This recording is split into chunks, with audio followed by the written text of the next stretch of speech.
देवसुतं देवं पंचचाणूरमर्दनं देवकी परमानन्दं कृष्णं वन्दे जगद्गुरु गुरुर्ब्रह्मा गुरुर्विष्णु गुरुर्देवो महेश्वर गुरुर्साक्षात् परब्रह्म तस्मै श्रीगुरुवे नमः। नारायणं नमस्कृत्य नरं चैव नरोत्तमं देवीं सरस्वतीं व्यासं ततो जयमुदीरयेत् ततो जयमुदीरयेत्।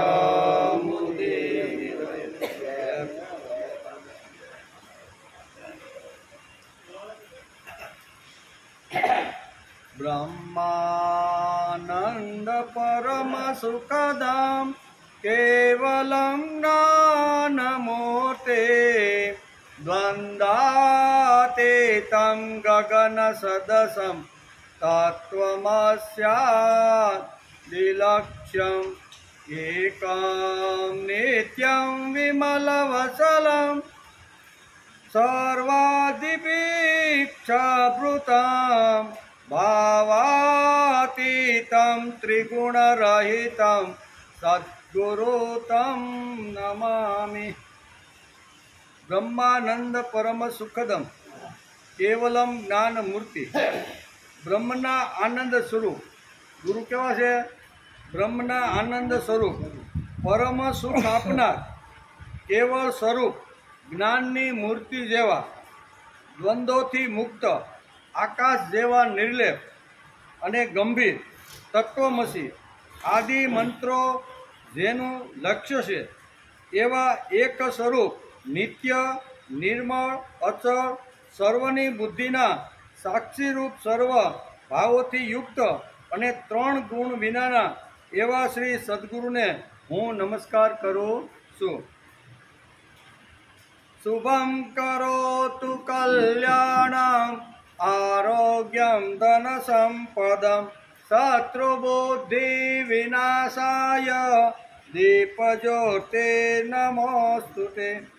हे दीवानी ज्योत तू शुभ तथा कल्याण करनारी छो तेमज आरोग्य अने धन संपत्ति आपे छे कोई पण शत्रु समजवानी बुद्धिनो तू नाश करे छे माटे हे दीवानी ज्योत हूँ तमने नमस्कार करूँ छूं। दीवा ज्यारे आपणे प्रार्थना करवा सवारमां सांजे ज्यारे भगवान पासे बेसी अने दीवो ज्यारे आपणे प्रगटावी त्यारे आ श्लोक बोलवामां आवे। शुभम करोतु कल्याणम आरोग्यम धन संपदम शत्रु बुद्धि विनाशाय दीप ज्योति नमोस्तुते।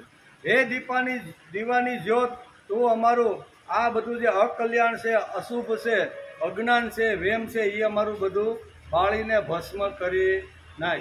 आम करीने बे हाथ जोड़ीने दीवाने नमस्कार रोज माणसे दीवो प्रगटावती वखते करवा जोईए। આજે શ્રીમદ ભાગવતની શરૂઆત થઈ 262મો દિવસ। ગઈકાલે આપણે એકાદશા સ્કંદ 6ઠા અધ્યાયમાં દેવતાઓની ભગવાનને સ્વધામ સિધાવવા માટે પ્રાર્થના સ્તુતિ તથા યાદવોને પ્રભાત ક્ષેત્રમાં જવાની તૈયારી કરતા જોઈને ઉદ્ધવજીનું ભગવાન પાસે આવવું એમ બરાબર। ગઈકાલે આપણે આ વાતો બધી જોતા હતા કે બધા દેવતાઓ आकाश मार्गे अहींया द्वारकानी अंदर आवीने भगवानने स्तुति करे छे। 13 श्लोकनी अंदर स्तुति बधा देवताओए करी अने पछी आकाश मार्गे ज्यारे स्वर्गमां जवा माटे देवताओ गया त्यारे ब्रह्माजी त्यां रस्तानी अंदर आकाशमां ऊभा ऊभा भगवानने कहे छे के हवे पृथ्वी पर रहेवानो तमारो समय पूर्ण थई गयो छे, हवे तमे स्वर्गलोकमां आवो अने त्यांथी पछी तमारा परम धामनी अंदर जाओ। आनो विचार आपणे गईकाले कर्यो હતો। પછી ભગવાન કે વાત બરોબર છે, હજી યદુવંશનો નાશ કર્યા વગર હું આવવાનો નથી। બધા કામ તમે કીધા એ પ્રમાણે પૂર્ણ થઈ ગયા છે, પણ એક કામ ખૂબ જ અગત્યનું છે અને એ પૂરું કરીને હું પછી તમારી પાસે આવીશ। આ બધી વાત અહીંયા બધા સાત્વિક જે પુરુષો છે એ દ્વારકાની અંદર બધા ભગવાન કૃષ્ણની પાસે જઈને કહે છે કે આપણા દ્વારકામાં અપશુકનો થવા લાગ્યા છે. સવાર સાંજ જ્યારે ઉઠી ત્યારે કંઈ પણ નવા નવા અપશુકનો આપણને જોવા મળે છે. તેથી કાંઈ અજુગતું કાંઈ દ્વારકામાં થવાનું હોય એવું અમને લાગે. આ સાત્વિક જે પુરુષો જે દ્વારકામાં વસતા હતા એ બધા ભગવાન પાસે આવ્યા. ભગવાન કે વાત તો બરોબર છે, પણ હવે આપણે જગ્યા ફેરવી નાખવી જોઈએ. હવે આપણે દ્વારકામાંથી પ્રજાક્ષેત્રમાં આપણે જવું જોઈએ. તેથી ગાડા ભરીને તમે બધા તૈયાર થાવ. સામાન જે કાંઈ હોય એ બધો તમે ભરો. આવી રીતના બધા જે સાત્વિક જે બાળકોને યાદો હતા એ ગાડામાં સામાન ભરે છે. એ વખતે ત્યાં ઉદ્ધવ પધારે છે. ઉદ્ધવને ખબર પડી કે આ તો બધા કંઈક શું કહેવાય કંઈક નવું કરવા ભગવાન બેઠા છે. તેથી ભગવાનની પાસે આવી બે હાથ જોડીને નમસ્કાર કરે છે કે ભગવાન આ બધું શું છે? ત્યારે કે હવે પ્રભાત ક્ષેત્રમાં જવાનું છે, મારો જવાનો સમય થઈ ગયો છે. ત્યારે બે હાથ જોડીને કહે છે કે અમારો જે મોહ હતો, અમારી જે માયા હતી એ બધી તો નષ્ટ થઈ ગઈ છે, પણ તમારો વિયોગ અમારાથી સહન થશે નહીં. તમે અમને મૂકીને જો જતા રહેશો પરમધામ તો તમારો જે વિયોગ છે અમને અમારાથી સહન થશે નહીં. તેથી એનો કંઈક ઉપાય કરો. બરાબર ને? આ વાત કરી હતી. અહીંયા સુધી આપણે ગઈકાલે આવ્યા હતા. હવે પકડીને બેઠા છે કે મારે પણ તમારી જોડે આવવાનું છે. ભગવાન કે એ વાત યોગ્ય નથી, તમારે અહીંયા જ રહેવાનું છે. બરાબર ને? તો ઉદ્ધવ કહે છે કે અહીંયા રહેવાનું તો કરવાનું મારે શું છે? તે પછી ભગવાન એને સરસ મજાનો ઉપદેશ આપે છે. એને આપણે ઉદ્ધવ ગીતા કહીએ છીએ. શું? જેને ગીતા વાંચી છે એને ઉદ્ધવ ગીતા નામનું આખું, જેમ અર્જુનને ભગવાને કુરુક્ષેત્રમાં જેમ ગીતા કીધી એમ અહીંયા ઉદ્ધવને ભગવાન જે સંદેશો અથવા જ્ઞાન આપે છે એનું નામ છે ઉદ્ધવ ગીતા. તો કાલ કોઈ પૂછે કે ભાઈ તમારું આમાં શું, તો કાલ એ ખબર નથી. ભાગવતો એટલે કોણ એ અમને ખબર નથી. ભાગવતોનો રોજ આપણે વિચાર કરીએ છીએ. પ્રહલાદ, નારદ, પરાશર, પુંડ્ય આ બધા કેવા થઈ ગયા? ભાગવતો. એટલે ભાગવતોનું વર્ણન ભાગવતની અંદર વેદવ્યાસે કર્યું છે. અને એ આપણે જોતા આવ્યા છે પહેલેથી. ભગવાનના લાડકા જે દીકરા હોય ને એ બધાનું વર્ણન ભાગવતની અંદર વેદવ્યાસે કર્યું છે. તેથી તેને ભાગવત કહેવામાં આવે છે. બરાબર? એટલે આજે આપણે અહીંયા ઉદ્ધવ કહે છે કે હે યોગેશ્વર, હે દેવાધિદેવ, આપની લીલાઓના શ્રવણ કીર્તનથી જગત પવિત્ર થઈ જાય છે. આપ સર્વશક્તિમાન પરમેશ્વર છો. આમ ઉદ્ધવ ભગવાને કહે છે. બ્રાહ્મણો ઋષિઓના શાપનું નિવારણ કરવામાં સમર્થ હોવા છતાં પણ આપે એમ ન કર્યું. આમ ઉદ્ધવ કહે છે કે ઋષિઓએ જ્યારે આ યદુવંશને જ્યારે શ્રાપ આપ્યો એ શ્રાપનું નિવારણ તમે ધારો તો કરી શકો એમ છો, કારણ કે તમે ઉત્પત્તિ, સ્થિતિ અને લય કરવાવાળા હોય તો આ સામાન્ય જે ઋષિઓએ આપેલો શ્રાપ છે એ નિવારણ ન કરી શકો. પણ ઉદ્ધવ કહે છે કે એ નિવારણ તમે કર્યું નહીં. તમે ઋષિઓનો શ્રાપ માથે ચડાવી લીધો. ધાર્યું હોત તો આ શ્રાપને તમે અટકાવી શકત એમ ઉદ્ધવ કહે છે. એટલે કે આપ યદુવંશનો સંહાર કરીને પરિત્યાગ કરી દેશો. અમે તો ઉઠતા, સૂતા, ખાતા, પીતા, શું ગણાવું, અમારી દરેક ક્રિયાઓ આપની સાથે થતી હતી. મને હવે કોઈ ભય કે માયાનો ડર નથી, પણ આપના વિયોગનો ડર છે. બીજો કોઈ ડર રહ્યો નથી. પણ તમે અમને છોડીને જાશો એટલે એ અમારાથી સહન થશે નહીં. આવું અત્યારે બે હાથ જોડીને ઉદ્ધવ ભગવાનને અત્યારે કહે છે. ત્યારે ભગવાન ઉવાચ, એના પછીનો જે અધ્યાય છે 7મો, એટલે ગઈકાલે 6થા અધ્યાયને નમસ્કાર કર્યા. 7મા અધ્યાયમાં અહીંયા બહુ સરસ રીતે ભગવાન એને સુંદર મજાનો ઉદ્ધવને ઉપદેશ આપે છે. એનો આજે આપણે વિચાર કરવાનો છે. અવધૂત ઉપાખ્યાન. આમાં શું આવશે આજે? અવધૂત ઉપાખ્યાન. પૃથ્વીથી માંડીને કબૂતર સુધીના 24 ગુરુઓનું કથા આની અંદર આવી છે. કેટલા? 24 ગુરુ. ખાલી એક ગુરુ નહીં. અવધૂતે કેટલા ગુરુ કર્યા? તો 24 ગુરુ કહેવાય. 24 ગુરુઓની અહીંયા ભગવાન સરસ મજાની અહીંયા ઉપાખ્યાન કરીને અહીંયા સમજાવવાનો અહીંયા ઉદ્ધવને પ્રયત્ન કરે. તમારે મારી જોડે આવવાનું નથી એમ કરીને અહીંયા કથાની આ બહુ સરસ રીતે શરૂઆત કરે છે. એનો આજે આપણે વિચાર કરવાનો છે. શ્રી ભગવાન ઉવાચ. સીધું ડાયરેક્ટ ઉદ્ધવને આ અધ્યાયની અંદર કાંઈ વાંકું ચૂકું ન કરતા ભગવાન ડાયરેક્ટ ઉદ્ધવને ઉપદેશ આપવાનું ચાલુ કરી દે છે. શું કે છે?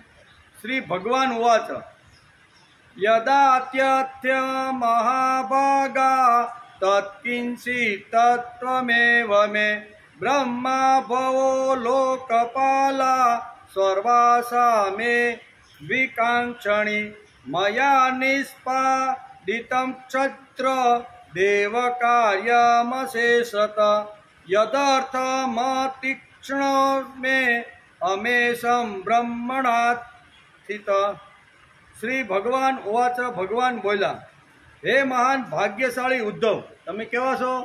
મહાન ભાગ્યશાળી છો. ભગવાનના મુખારવિંદમાંથી ઉદ્ધવ માટે આ શબ્દ ભગવાને પોતે જ કાઢેલો છે. આ શબ્દ જ્યારે સાંભળે ભગવાન પોતે જ કોઈ પણ ભક્તને આવો શબ્દ કહે ત્યારે ભક્તને અંદરથી કેવા ગલગલિયા થતા છે એ તો ઉદ્ધવને જ ખબર પડે. જેના માટે શબ્દ વાપર્યો છે એને જ ખબર પડે.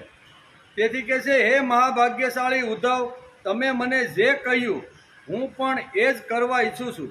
બ્રહ્મા, શંકર અને ઇત્યાદિ લોકપાલો પણ એ જ ઈચ્છે છે કે હવે હું તેમના લોકોમાં જઈને પોતાના ધામમાં જાઉં.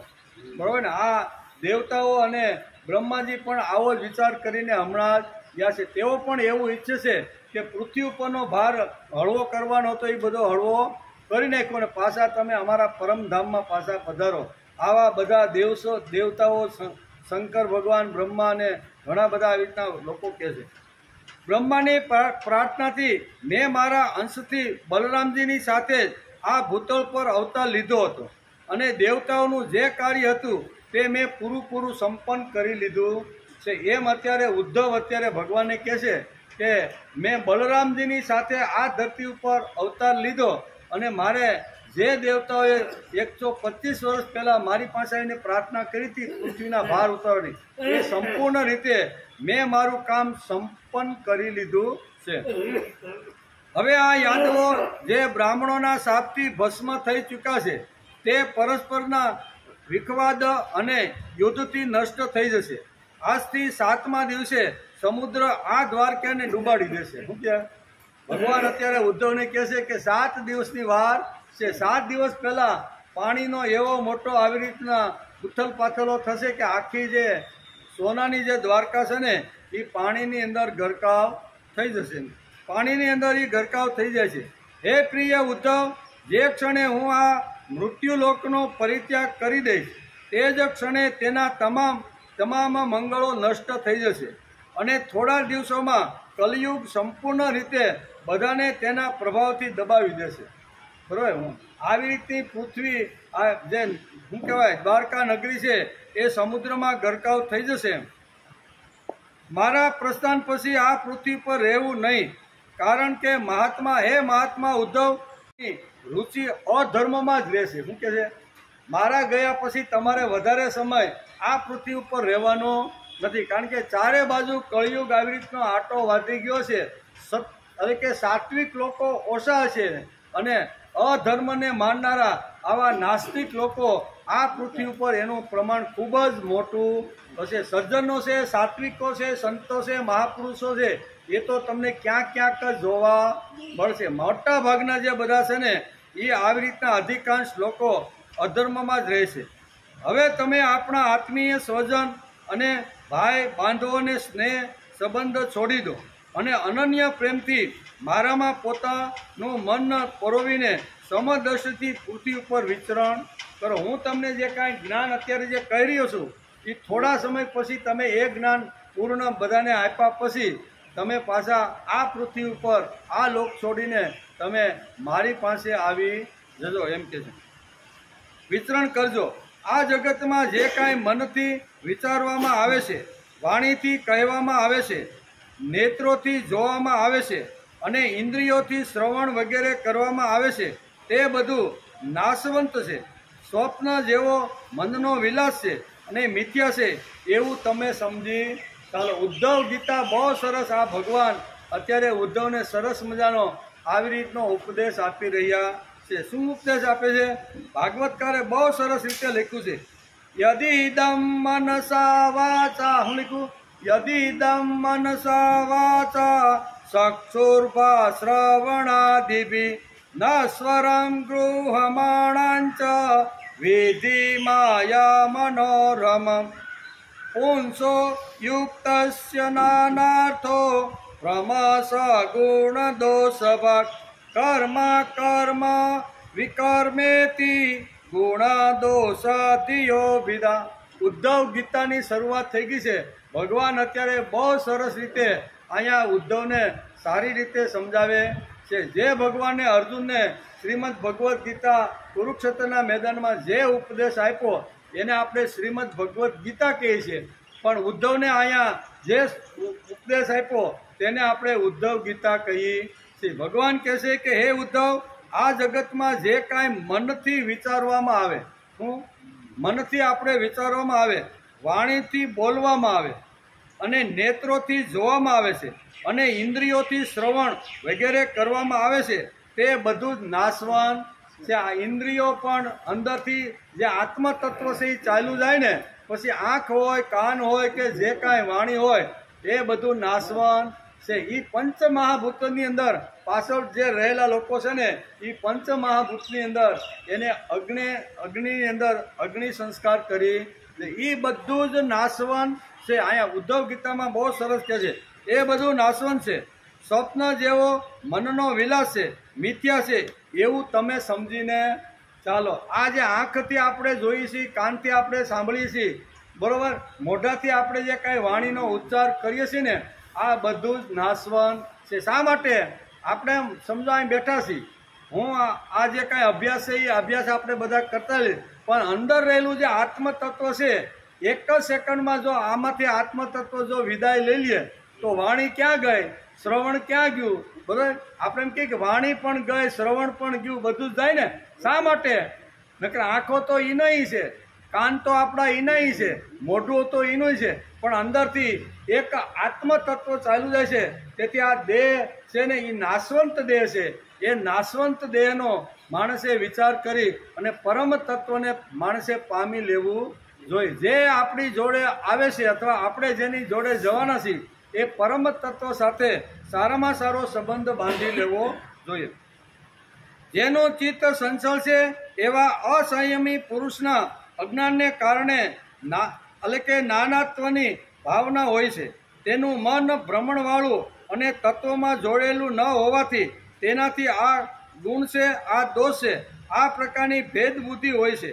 આવા લોકો માટે કર્મ, શાસ્ત્ર વિહિત કર્મ, અકર્મ, નિષિદ્ધાત કર્મ, વિકર્મ એટલે કે વિહિત કર્મનો ત્યાગ એવું પ્રતિપાદન કરવામાં આવે છે. એમ તેથી હે ઉદ્ધવ, તમે તમારી ઇન્દ્રિયો અને ચિત્તને વશમાં કરીને આ સંપૂર્ણ સંસારને આત્મરૂપ જુઓ અને આત્માને મુજ અધિસ્વરમાં જુઓ.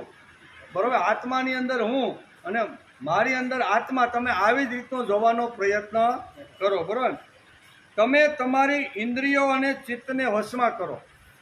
બહુ સરસ ઉદ્ધવ ગીતાની જો આપણે વાત કરીએ તો ભગવાન સરસ મજાનો ઉદ્ધવને ઉપદેશ આપે છે અને એ ઉપદેશનું નામ છે ઉદ્ધવ ગીતા. એટલે ઉદ્ધવને ભગવાન કહે છે કે તમારી જે વાણી છે, તમારું જે મન છે, તમારું જે ચિત્ત છે એ બધું મારી અંદર એકાગ્ર કરી અને હું તમારામાં છું, તમે મારામાં છો, આવો ભાવ રાખી અને તમે સમજવાનો પ્રયત્ન કરો. એમ કે તમે એનો સમજવાનો પ્રયત્ન કરો. સર્વનો આત્મા હું છું એવું માનીને બધા દેહધારીઓ સાથે આત્મભાવ રાખો. પોતાના આત્માના અનુભવમાં આનંદમગ્ન થઈને જ્ઞાન વિજ્ઞાનથી સંપન્ન થઈ જાઓ. પછી કોઈ પણ પ્રકારનું વિઘ્ન તમને દુઃખ આપી શકશે નહીં. અત્યારે તમે એમ કહો છો કે મને માયાનો મોહ નથી, મને કાંઈ જે કામના છે, વાસના છે એની અંદર બિલકુલ મારું મન લાગતું નથી, પણ તમે આ જગત છોડીને જવાના છો, તમારો વિયોગ મારાથી સહન થશે નહીં. એના જવાબમાં અત્યારે ભગવાન કહે છે તમારું મન, તમારી બુદ્ધિ, તમારી જે ઇન્દ્રિયો છે એને વશમાં કરી અને ચિત્તને એકાગ્ર કરી અને મારા અંદર જ તમે પોરવી રાખો તો તમને પછી કોઈ પ્રકારના કહે છે કે કોઈ પ્રકારનું તમને દુઃખ થશે નહીં. દુઃખમાંથી બહાર નીકળવાનો એક જ રસ્તો અહીંયા ભગવાને ઉદ્ધવને સમજાવ્યો છે. મન, બુદ્ધિ, ઇન્દ્રને સંયમિત કરી દેવાની છે. આપણે તો 2 કલાક પણ સંયમિત રાખતા નથી. આપણે તો ભાગ્યા પણ 50 લોકોને આપણે ડિસ્ટર્બ કરી છે, આ મોટામાં મોટું પાપ છે. એ આપને ખબર પડતી નથી. આપણે એમ થાય કીડી મારવી ને એ પાપ છે, કોઈનું ખૂન કરવું ને એ પાપ છે, કોઈને પશુ કાપવું, પાપની આપણે આટલી જ ખબર છે. પણ પાપ આ પણ છે કે સારું આવી રીતનું મનન ચિંતન ચાલતું હોય, સરસ મજાના એકાગ્રથી બોલતા હોય ને સાંભળતા હોય, અને એની અંદર જો વિઘ્ન નાખવું ને તો આ તો મોટામાં મોટું પાપ છે. તેથી 2 કલાક આપણી ઇન્દ્રિયો છે ને એને સંયમિત રાખવાનો માણસે પ્રયત્ન કરવો જોઈએ. ઓછા નામે 2 કલાક તો આપણા જે કાંઈ ટેલિફોન હોય ને એ ટેલિફોનને લોક મારીને જ બેસતા માણસે શીખવું. 2 કલાક હું આ દુનિયાથી બહાર છું, 2 કલાક સુધી મારું મન, મારી ઇન્દ્રિયો, મારી બુદ્ધિ જે કાંઈ છે ને એ ભગવાનની અંદર લીન થઈ એકાગ્ર રૂપે હું ભાગવત સાંભળીશ. આવું જો માણસને થતું હોય ને તો આ બધું એનું જીવનમાં આવે. નહીં તો કેટલા વર્ષથી બાપા જાવશો? તો કે આપણે તો 9 વર્ષ થઈ ગયા, પણ 9 વર્ષ ત્યાં બદલ આવ્યો? તો કે આ બદલ બિલકુલ નથી. તો 9 વર્ષ ગયા શું કામના? કસરત થઈ. કેવી કસરત થઈ? હાલીને આવવાની જવાની જે કાંઈ છે ને, આપણે કસરત કરવા માટે અહીં બેઠા જ નથી. આપણે તો કંઈક સારી વાતો કાનની અંદર શ્રવણ કરી અને આપણા જીવનમાં જતા પહેલા ભગવાન જે વખતે બોલાવે 80-90 વર્ષે એ પહેલાં આપણી અંદર આ બધી વાતો ધીમે ધીમે સંક્રાંત થવી જોઈએ. એના માટેનો આપણો આ પ્રયત્ન છે. તેથી બને ત્યાં સુધી ફોન ઘેરે મૂકીને આવવાનો, રહેવાતું ન હોય તો લોક કરી, સ્ટોપ કરી અને ખિસ્સામાં મૂકી દેવાનો. 2 કલાક પછી ખોલવાનો. ભાઈ કોના મેસેજ હતા, કોના સમાચાર હતા. આટલું જો આપણે કરીએ ને તો પણ ભાગવત સાંભળ્યા પછી અહીંયા વસૂલ થઈ જાય. નહીં તો કસરત થાય બધી, બરાબર ને? આપણે ઠેઠ 2 કિલોમીટર, કોઈ 3 કિલોમીટર, કોઈ 1 કિલોમીટર હાલીને આવતા હોય, બરાબર. અમે ક્યાં જાય છીએ? તો કે ભાગવત સાંભળવા. તો ભાગવત સાંભળ્યા પછી જીવનમાં એકાદ ગુણ ભાગવતનો માણસની અંદર લાવવાનો પ્રયત્ન કરવો. આજે કાંઈ પ્રયત્ન કરીશ ને કાલે આવી જાય એવું પણ નથી. ધીરે ધીરે હળવે હળવે આ બધી વાતો માણસના જીવનમાં આવી જોઈએ. તેથી આપણું શાસ્ત્ર કહે છે કે સને પંથા, સને કંઠા, સને પર્વત મસ્તિકા, સનેર વિદ્યા, સને વિત્તમ, પંચેતાની સને સને. આ 5 વાતો માણસે જીવનમાં ધીમે ધીમે લાવવાનો પ્રયત્ન કરવો જોઈએ. પણ 9-10 વર્ષ થઈ ગયા હોય અને હજી ન આવ્યું હોય તો એનો અર્થ શું થાય?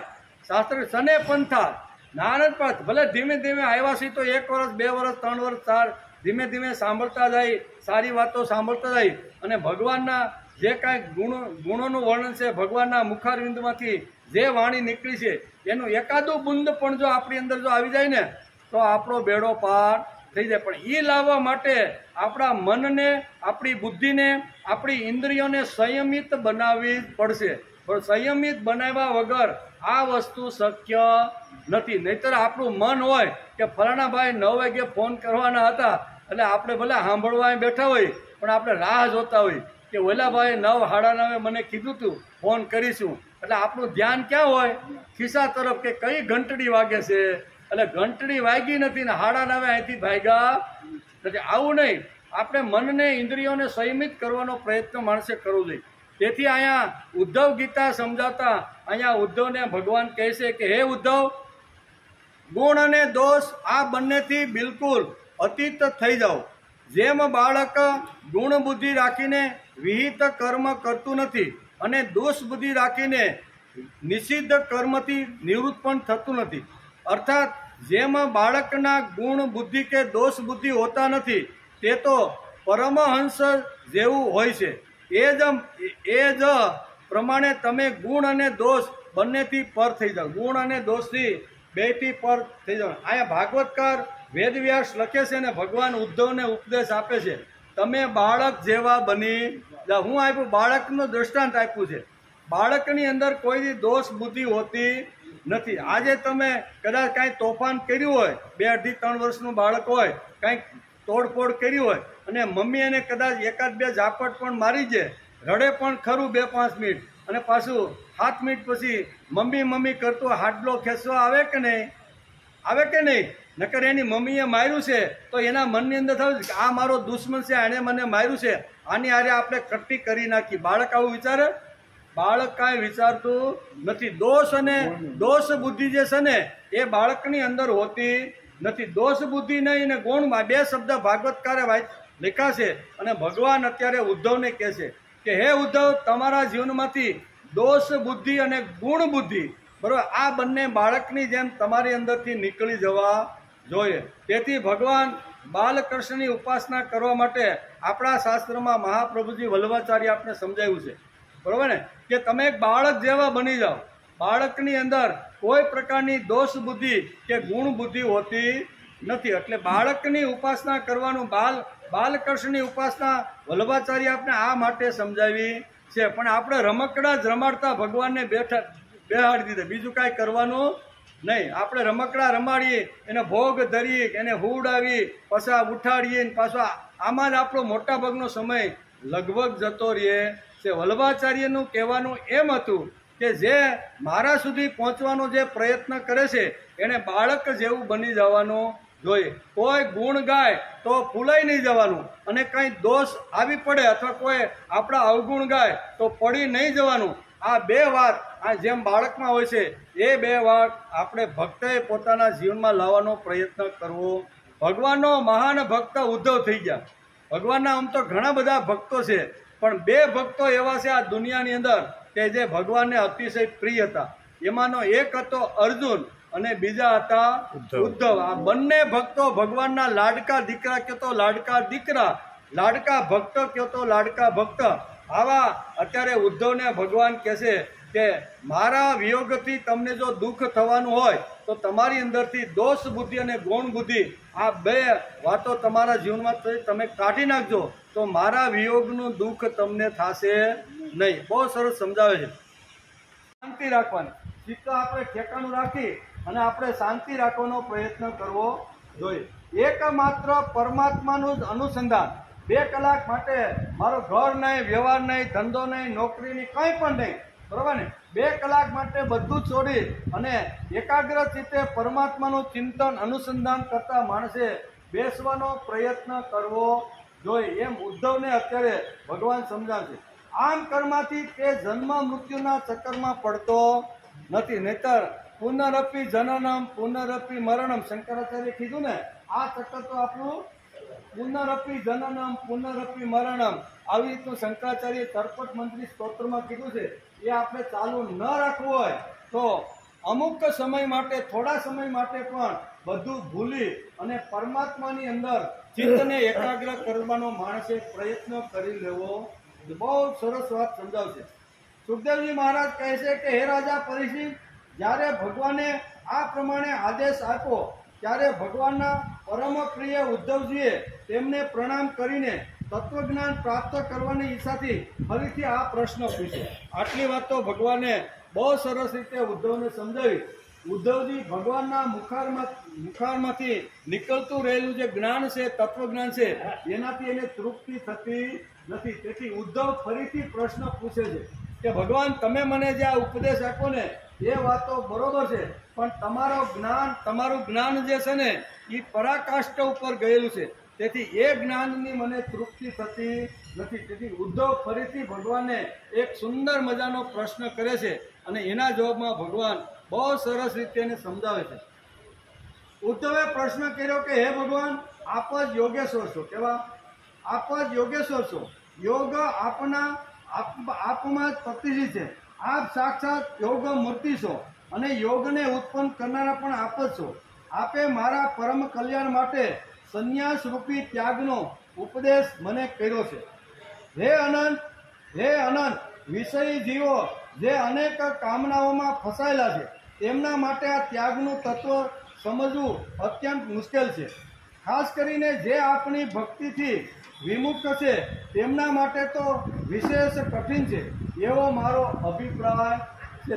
જે ભક્તિહીન છે અથવા ભગવાનથી વિમુખ થઈ ગયેલો જે જીવ છે એના માટે તો ખૂબ જ અઘરું છે. પણ તમે તો મારા ભક્ત છો, તમે તો મને અતિશય પ્રિય છો. તમે કહો છો કે હાલતા ચાલતા બોલતા ચાલતા હું તમારામાં જ મન રાખીને મારી પ્રત્યેક ક્રિયા હું કરું છું. આવું તમે જ મને આવી રીતનું કીધું. હે અનંત વિષય કઠિન છે.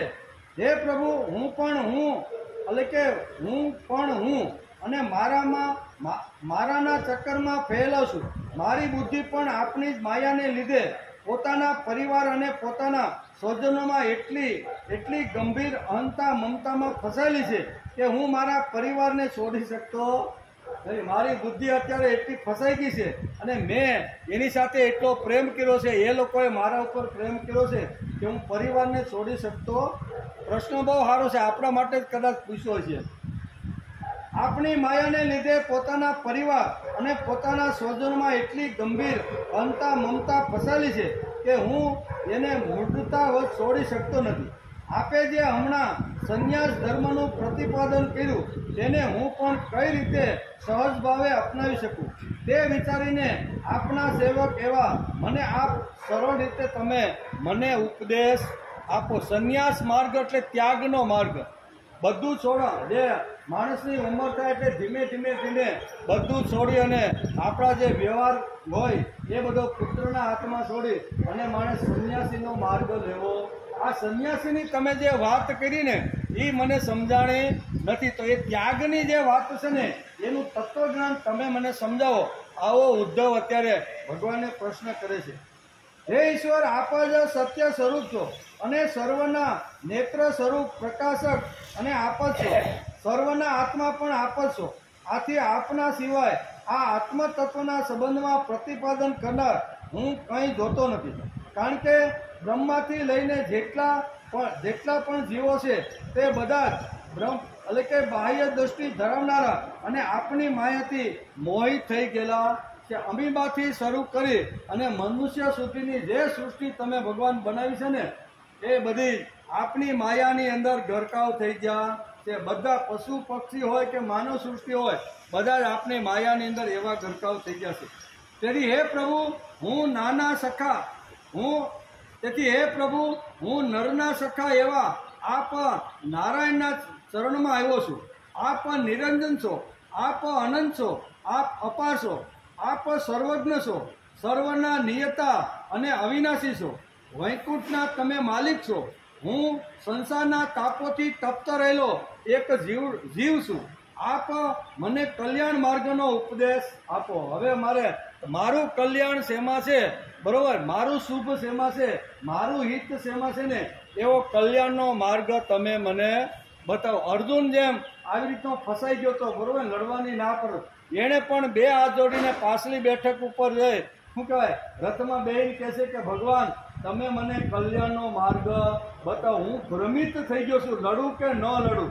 આ મારા મનની અંદર આ બુદ્ધિ ચક્રાવે ચડી ગઈ છે. તેથી જેમ અર્જુનની જેવી સ્થિતિ હતી ને એવી સ્થિતિ અત્યારે ઉદ્ધવની અહીંયા થઈ રહી છે. તેથી અહીંયા ભગવાનને કહે છે કે હે ભગવાન, હું તો આવી રીતનો એક જીવ છું કે જીવ આવી રીતની માયામાં ફસાઈને ઘણીવાર પરિવારને પણ પરિત્યાગ કરી શકતો નથી. તો એના માટે મારું કલ્યાણ શેમાં છે એ કલ્યાણ એટલે શ્રેયનો માર્ગ તમે મને બતાવો. અહીંયા અર્જુનને જેમ કીધું કે પ્રેય અને શ્રેય આ બે માર્ગ છે, એમાંથી શ્રેય એટલે કલ્યાણનો માર્ગ તમે મને બતાવો. પ્રેય એટલે આ જગતના જે ભૌતિક જે સુખો છે ને, પછી કુટુંબ હોય, પછી લાડી હોય, ગાડી હોય, પછી આપણી જે કાંઈ મિલકત હોય એને પ્રેય કહેવામાં આવે છે, બરોબર નથી. મારું કલ્યાણ જેમાં હોય એવો માર્ગ તમે મને બતાવો. આ ઉદ્ધવનો પ્રશ્ન છે અને ઉદ્ધવને બહુ સરસ રીતે ભગવાન સમજાવે છે કે આ બંને માર્ગમાં શ્રેષ્ઠ કોઈ જો માર્ગ હોય ને તો એ શ્રેયનો માર્ગ છે. પ્રેય તો બધું નાશવંત છે, બધું જ અહીં પડ્યું રહેવાનું છે. ગમે તેટલી મિલકત, ગમે એટલો સ્નેહ સંબંધ સમાજ ઉપર જો ઉભો કર્યો છે ને તો એમાંથી કોઈ આપણી જોડે આવવાનું નથી. આપણી જોડે તો જે કલ્યાણકારી જે વાતો છે ને, કલ્યાણકારી કર્મો એ જ આપણી જોડે આવવાનું છે.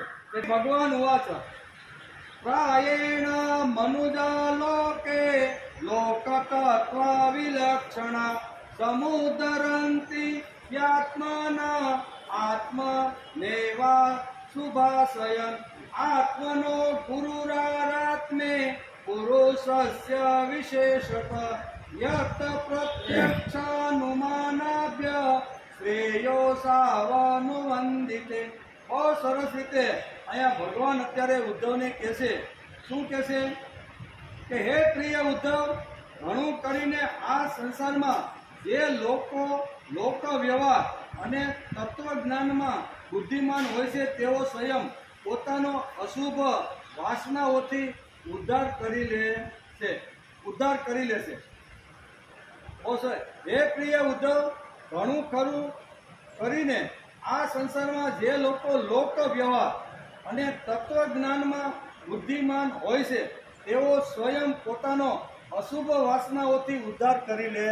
અશુભ વાસનાનો પ્રવેશ કરવા દેતા નથી. જે તત્વ એના માટે તત્વજ્ઞાની શબ્દ વાપરવામાં આવ્યો. તત્વને જાણો. તત્વ એટલે ઉત્પત્તિ, સ્થિતિ અને લય કરવાવાળી જે શક્તિ આ જગતમાં જે ચાલતી રહેલી એના મૂળિયા સુધી જવાનો જે પ્રયત્ન કરે છે એ બધા અશુભ વાસનામાંથી મુક્ત થઈ જાય.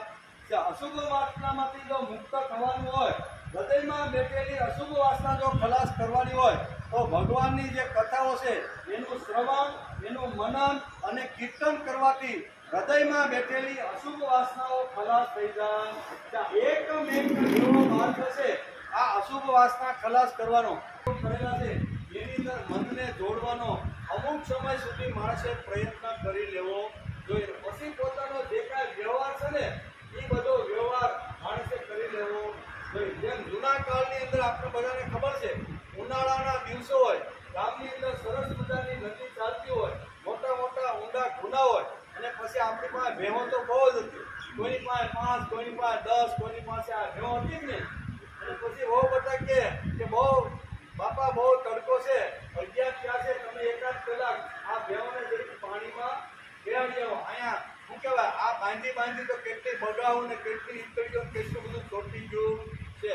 હવે આમ કરીને બાપા ભેંસોને લઈને નદી કિનારે જાય અને ગુનાની અંદર બેસાડે અને બગાવું તો માથે ભેંની માથે આકાશ મારતી હોય છે. બગાવું વિચાર કરે છે કે આ બાપો તો હમણાં મને પાણીમાં નાખશે એટલે ઉડીને કાંઠે બેસી જાય. ક્યાં ઉડીને કાંઠે બેસી જાય ને અને પછી જેમ અડધો પોણો કલાક નાહી ધોઈને બહાર નીકળે અને પાછી કાંઠા ઉપર આવે. આવો માણસે પ્રયત્ન કરવો જોઈએ. ભગવાને બહુ સરળ ભાષામાં, થોડીક અઘરી ભાષામાં કીધું છે, પણ આપણે થોડુંક એનું હેલું કરીને સમજવાનો પ્રયત્ન કરી કે તત્વજ્ઞાની એટલે કોણ. બરોબર? તો તત્વને માટે, જ્ઞાનને માટે, વિદ્યાને માટે ઉપાસના કરી અને ભગવાનના વિચારો મારા જીવનમાં આવે અને ભગવાનના ગુણ આવે, એકાદા ગુણથી હું પણ પ્રભુ પાસે પહોંચું, પરમ પદને પ્રાપ્ત કરું, એના માટેનો જે પ્રયત્નશીલ જે વર્ગ છે એને તત્વજ્ઞાની કહેવામાં આવે છે. આવો જે તત્વજ્ઞાની છે આ વેદવ્યાસ લખે છે અને ભગવાન કૃષ્ણ પોતાના મુખારવિંદમાંથી કહે છે કે આવી રીતનો જે છે જીવ, એ જીવની હૃદયમાં બેઠેલી અશુભ વાસના ખલાસ થઈ જાય છે અને એટલા માટે આ અશુભ વાસના ખલાસ કરવાનો પ્રયત્ન કરવો જોઈએ. બીજું છે સાંખ્ય શાસ્ત્ર અને યોગ શાસ્ત્ર. ભગવાન શું કહે છે? બે વાત સમજાવે છે. એક છે સાંખ્ય શાસ્ત્ર અને બીજું છે યોગ શાસ્ત્ર. આ બેમાં જે પ્રવીણ છે એવા જ્ઞાની લોકો મનુષ્ય યોનિમાં સર્વશક્તિ સંપન્ન મુજ પરમાત્માનો એટલે કે પ્રત્યક્ષ રૂપે તથા સર્વ વ્યાપક વિરાટ સગુણ નિરાકાર રૂપે સાક્ષાત્કાર કરી લે છે. બે વાતો અહીં સમજે. સાંખ્ય એટલે જ્ઞાન અને યોગ એટલે ભગવાનની સાથે જોડાઈ ગયું. અહીંયા બે શબ્દો સંસ્કૃતમાં લખેલા છે, એક યોગ શાસ્ત્ર અને બીજું છે સાંખ્ય શાસ્ત્ર. યોગ શાસ્ત્ર એટલે 2 કલાક માટે કે 1 કલાક માટે કે અડધી કલાક માટે આખા જે વિષયો છે, સંસાર છે, જે કાંઈ છે એને છોડી અને ભગવાનની અંદર તલ્લીન થઈ જવું એને કે યોગ શાસ્ત્ર. યોગ એટલે જોડાવું અને શાસ્ત્ર એટલે શાસ્ત્ર. શાસ્ત્રની અંદર જે કાંઈ વિચારો છે એની અંદર જોડાવાનો જે પ્રયત્ન કરે છે તે. અને બીજો છે સાંખ્ય શાસ્ત્ર. સાંખ્ય એટલે જ્ઞાન.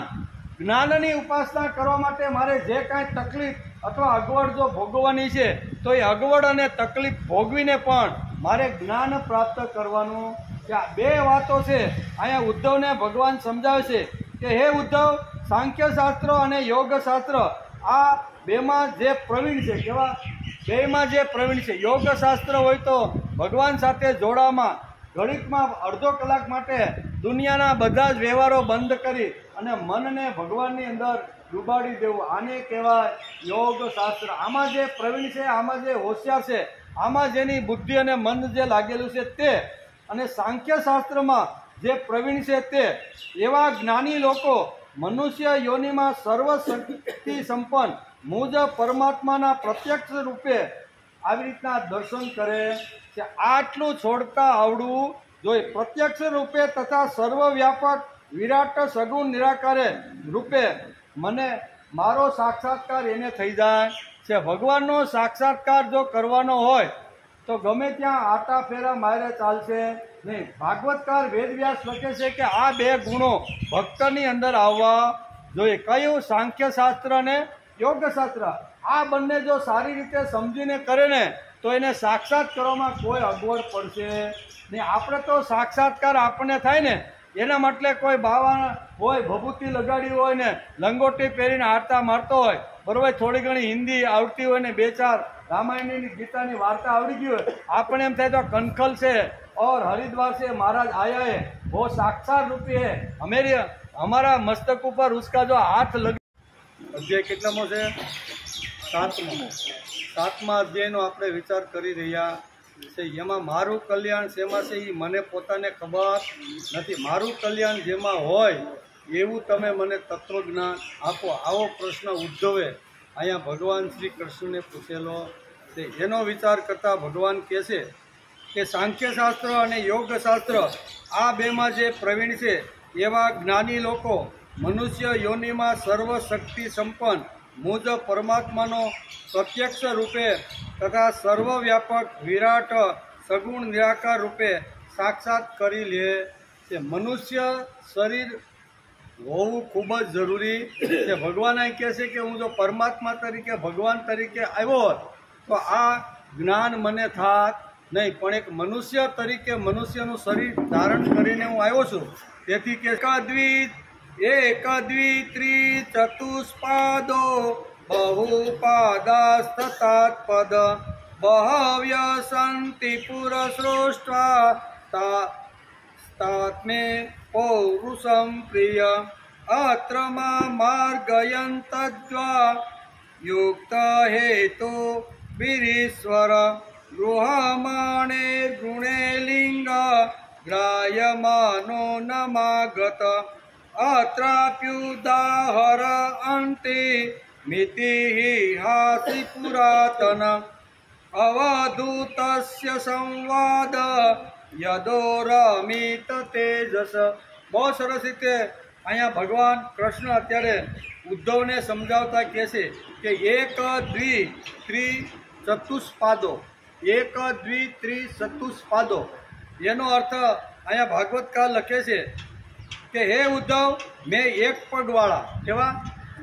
એક પગવાળા, બે પગવાળા, ત્રણ પગવાળા અને ચાર પગવાળા તથા ઘણા પણ પગવાળા અને પગ વિનાના આ પ્રમાણે અનેક યોનિઓનું મેં નિર્માણ કર્યું છે. ઉદ્ધવને સમજાવતા અત્યારે ભગવાન કૃષ્ણ કહે છે એક પગ હોય, બે પગ હોય, ત્રણ પગ હોય કે ચાર પગ હોય કે પગ વગરના હોય કે અનેક પ્રકારના પગ હોય એવા ઘણા બધા મનુષ્ય યોનિથી માંડી અને અમીબા યોનિ સુધી આ બધું મેં નિર્માણ કર્યું છે. એક દ્વિ ત્રિ ચતુષ્પાદો બહુપાદાસ પાદ એટલે કે છે કે એક પગવાળા, બે પગવાળા, ત્રણ પગવાળા અને ચાર પગવાળા તથા ઘણા પગવાળા અને પગ વિનાના આ પ્રમાણે અનેક યોનિઓનું નિર્માણ મેં કર્યું છે. પરંતુ તે બધામાં અને મને મનુષ્ય શરીર સૌથી વધારે પ્રિય લાગ્યું. કોણ કહે છે? ભગવાન પોતે અત્યારે ઉદ્ધવને કહે છે કે આ સૃષ્ટિની જ્યારે સર્જન કર્યું ને ત્યારે અમીબાથી શરૂ કરી અને ચાર પગથી શરૂઆત કરી અનેક પગવાળા અને પગ વગરના પણ ઘણા બધા આવી રીતે ઘણી બધી યોનિઓ મેં પોતે નિર્માણ કરી છે. બધી જ યોનિમાં કોઈ શ્રેષ્ઠ જો કોઈ યોનિ હોય તો એ મનુષ્ય યોનિ છે. કોણ બોલે છે? આ ભગવાન બોલે છે. કોને કહે છે? ઉદ્ધવ જેવા મહાન જે જ્ઞાનની ઉપાસના, જ્ઞાનની આવી રીતે જેને તાલાવેલી લાગી છે એવા ઉદ્ધવને કહે છે કે એક પગથી શરૂઆત કરીને અનેક પગવાળા આ સૃષ્ટિની અંદર જે તને કાંઈ જે દેખાય છે ને એ બધી યોનિઓ મેં જ નિર્માણ કરી છે. પણ આ બધી યોનિમાં કોઈ જો શ્રેષ્ઠ યોનિ હોય તો કઈ છે? મનુષ્ય શરીર. બધામાં મને મનુષ્ય શરીર સૌથી વધારે પ્રિય લાગે. ભગવાન કહે છે એટલે તો મેં આ આખું બધું બ્રહ્માંડ છોડીને મેં માનવ મનુષ્ય રૂપ ધારણ કરીને 125 વર્ષ સુધી તમારી વચ્ચે રહ્યો એમ ભગવાન અત્યારે ઉદ્ધવને કહે છે. તો મનુષ્ય શરીરનું કેટલું મહત્વ હશે એ ભાગવતકાર આપને સમજાવે છે. મનુષ્ય જીવન મળ્યું છે ફેંકી દેવા માટે નથી, બગાડવા માટે નથી, બરોબર ને? ગમે ત્યાં ફેંકી દે, ગમે ત્યાં અંદર નાખી અને શરીરને ખતમ કરવા માટે કે ગમે તેવા ન કરવાના ધંધા કરવા માટે ભગવાને આ બોડી મને આપી નથી. આ માનવ દેહ છે એ બધા જ મનુષ્ય યોનિમાં શ્રેષ્ઠ યોનિ છે એમ ભગવાનને એક બહુ સ્પષ્ટ રીતે ઉદ્ધવને સમજાવે છે. માનવ દેહ માણસને વારંવાર મળતો નથી. આ મનુષ્ય યોનિ જો આવી રીતની જો લેવાની હોય ને તો અનેક જન્મના પુણ્ય જ્યારે ભેગા થાય છે ને ત્યારે માણસને મનુષ્ય શરીર મળે છે એમ ભાગવતકારનું કહેવાનું છે. લગભગ પ્રત્યેક એટલે કે આ પ્રમાણે એ કે મનુષ્ય શરીરને જ સૌથી હું વધારે મને પ્રિય લાગ્યું છે. હે ઉદ્ધવ, લગભગ પ્રત્યેક પ્લેટફોર્મ ઉપરથી માનવતા ઉપર ભાષણો અપાય છે. આજે આપણે સમાજમાં જોઈએ કોઈ પણ પ્લેટફોર્મ હોય, પછી ધર્મનું હોય, અધ્યાત્મનું હોય અથવા રાજનીતિનું કોઈ પણ મોટું સ્ટેજ હોય ને તો એના ઉપરથી દરેક લોકો શું કહે છે? માનવતા ઉપર ભાષણો આપે કે નહીં? માનવ બનો, બસ માનવતા ઉપર ભાષણો આપે છે. ભાષણો આપનારોના ગળા સુકાઈ ગયા, અવાજ ફાટી ગયો, પણ ક્યાંય માનવતાનો પત્તો લાગતો નથી. આપણે જોઈએ છીએ આજથી 50 વર્ષ પહેલાનું જીવન જો તપાસો, 50 વર્ષ પાછળ વયા જાઓ. ખાવું, પીવું, રહેવું, હળવું, મળવું, ભાવ, પ્રેમ, આદર, એ 50 વર્ષ પહેલાનો સમાજ જોવો તો ત્યારે આટલું જ્ઞાન ટીવી ઉપર કે મંડપ બાંધીને પીરસાતું નહોતું. ભાગ્યે જ કોઈ 50 વર્ષ પહેલા એકાદા ગામમાં ક્યાંક કથા હોય ને ભાગવત તો લોકો ગાડા જોડીને સાંભળવા જતા, બરોબર ને? ક્યાંક કે ફલાણા બાપા બહુ પૈસાવાળા છે, એણે ભાગવત બેહાડી છે. આજે તો ગલીએ ગલીએ આવી રીતની ભાગવતો ચાલતી રહેલી છે. ગલીએ નહીં, ટીવીની અંદર પણ બટન ખોલો એટલે માનવતાના આવી રીતના ઘણા બધા ભાષણો આપને સાંભળવા મળે છે. પણ માનવતાનો કોઈ જગ્યાએ પત્તો દેખાય છે ને? કે આટલી ધાર્મિક વાતો હાલતી હોય, સમાજની અંદર આટલા મોટા ખર્ચા મંડપો બાંધી કરોડો રૂપિયાના ખર્ચા કરીને માણસને 7 દિવસ જો ભેગો કરીને જો એને આવી રીતનું આપવામાં આવે તો એની અંદર પરિવર્તન થવું જોઈએ કે ન થવું જોઈએ? છતાંય સમાજ બગડતો જાય છે. પોલીસ સ્ટેશને જાઓ અને પૂછો કે ભાઈ રોજના કેટલા કેસ તમારી પાસે છૂટાછેડા, ખરાબીના, ચોરીના કેટલા આવે છે? તો કે ઓ બાપા આ રજીસ્ટર જોઈ લ્યો, આટલા રોજના આવે છે. કોર્ટની અંદર જઈને પૂછો કે કેટલા વર્ષના કોર્ટના કેસ પેન્ડિંગ પડ્યા છે? તો કે અત્યારેથી બધું લેવાનું બંધ કરી દે ને કેસ તોય 35 વર્ષ હાલે ને એટલો ભરાવો અમારી પાસે. કેટલો? અત્યારથી નવા કેસો લેવાનું બંધ કરી દઈએ અને જૂના છે એનો જો ઉકેલ કરવાનો હોય ને તો કોર્ટના જજો, હમણાં એક પેપરમાં આવ્યું હતું, એ જજે એમ કીધું કે 35 વર્ષ સુધી નિકાળો ન આવે એટલા કેસ અમારી પાસે પેન્ડિંગમાં પડ્યા છે. તો આપણને માણસને વિચાર થવો જોઈએ કે આટલી મોટી ધાર્મિક કથાઓ ચાલે છે, પ્લેટફોર્મ ઉપરથી માનવતાના ભાષણો અપાય છે, તો છતાંય સમાજ ઊંચે જવાને બદલે નીચો કેમ આવ્યો? કેસો કેમ ઓછા થવાને બદલે વધ્યા? કોઈ દી બુદ્ધિ હલાવીને આપણે વિચાર કર્યો છે ખરો? તો ક્યાંક ગડબડ તો છે જ એમ. કાં સાંભળનારમાં ગડબડ હોય ને કાં તો કેનારમાં ગડબડ હોય. ગડબડ તો ક્યાંક છે ને છે જ. નહીતર આટલા મોટા માનવતાના ભાષણો અપાય તો માણસની અંદર થોડું ઘણું તો કંઈક આવવું જોઈએ ને કે મારે નીતિમત્તાથી રહેવાનો પ્રયત્ન કરવો જોઈએ. મારે ભેળસેળ કરી અને માણસના શરીરને મારી નાખવું નથી. એટલે મારે ભાઈ દૂધ નવું બનાવવું નથી, ઘી બનાવવાનું નથી. આવું બધું માણસને થવું તો જોઈએ ને. ભલે હું સૂકો રોટલો ખાય, મારે મેલ બાંધવો નથી, પણ લોકોને આવી રીતનું કેમિકલ ખવડાવીને મારે એના ફેફસા ખલાસ કરવા નથી. આવો માનવતાનો ક્યાંય આપણે ઉદય જોવા મળે છે? સાંભળે છે ખૂબ જ. પણ કેમ? તો કે આજે ફલાણા ગામની અંદર નકલી ઘીની ફેક્ટરી પકડાણી, ફલાણી જગ્યાએ નકલી દૂધ બનાવતો માણસ આવી રીતનો પકડાણો, ઘણું બધું નકલી. હવે તો અનાજના ચોખા આવે ને એ પ્લાસ્ટિકના આવવા માંડ્યા.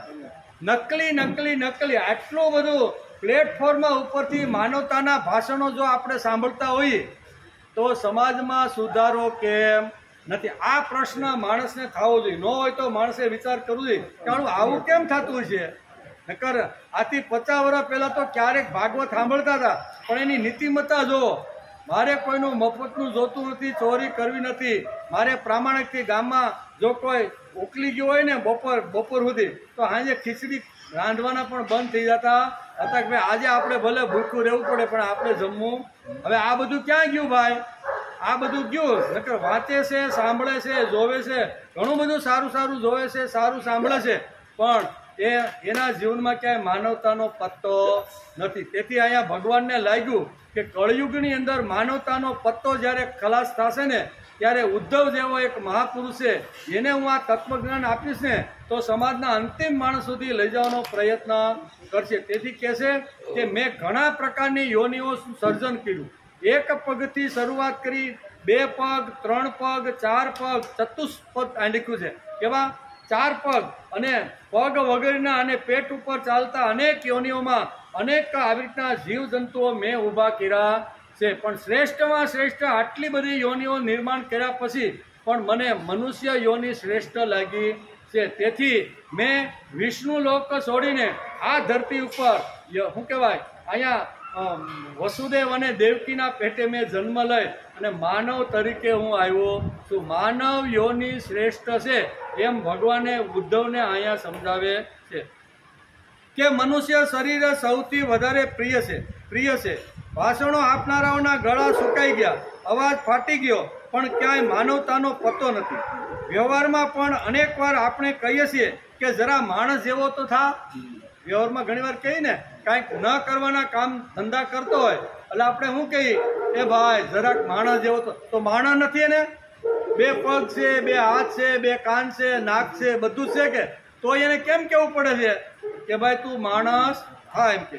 વ્યવહારમાં પણ તેને કહેવું પડે છે કે તું માણસ થા. એનામાં માણસાઈ નથી, માણસ જેવો રહે છે. આવા ઘણા શબ્દો આપણે ભાઈ એનામાં માણસાઈ જેવું કાંઈ છે નહીં. ઘણીવાર આપણે વાતમાં કહીએ આપણે કંઈ નવું કરવાનું હોય ને ત્યારે આપણે કોઈ પૂછવા આવે ને ત્યારે ભાઈ એમાં કાંઈ માણસાઈ જેવું લાગતું નથી. કદાચ મીઠી મીઠી વાતો કરતો છે પણ એમાં બિલકુલ માણસાઈ જેવું નથી. એનામાં માણસાઈ નથી, માણસ જેવો રહે છે. ઘણીવાર કહીએ ને કે ભાઈ તું માણસ જેવો. આ ઘણી બધી કહેવતો આપણે ઘણીવાર લોકવાયકાની અંદર સાંભળતા હોઈએ છીએ. આવું ઘણું આપણે બોલીએ છીએ અને સાંભળીએ છીએ. દેહધારી પુતળાને કહીએ છીએ કે માણસ જેવું વર્તન કર, પરંતુ આ માણસાઈ માનવતા માણસ એટલે કોણ એનો પણ માણસે વિચાર કરી લેવો.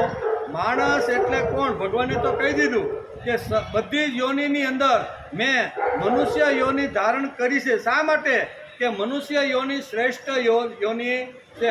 આપણા કરતાં ઘણી બધી યોનિઓ એવી છે કે સારામાં સારી એની પાસે બુદ્ધિ છે, સારામાં સારી શક્તિ છે, સારામાં સારું જીવન જીવે છે, પણ છતાંય ભગવાન કહે છે કે મેં મનુષ્ય યોનિ શ્રેષ્ઠ પસંદ કરી છે. આ બધી જ વાતો અહીંયા ભાગવતકાર વેદવ્યાસ લખે છે અને ભગવાન અત્યારે ઉદ્ધવને આ રીતે સમજાવે છે.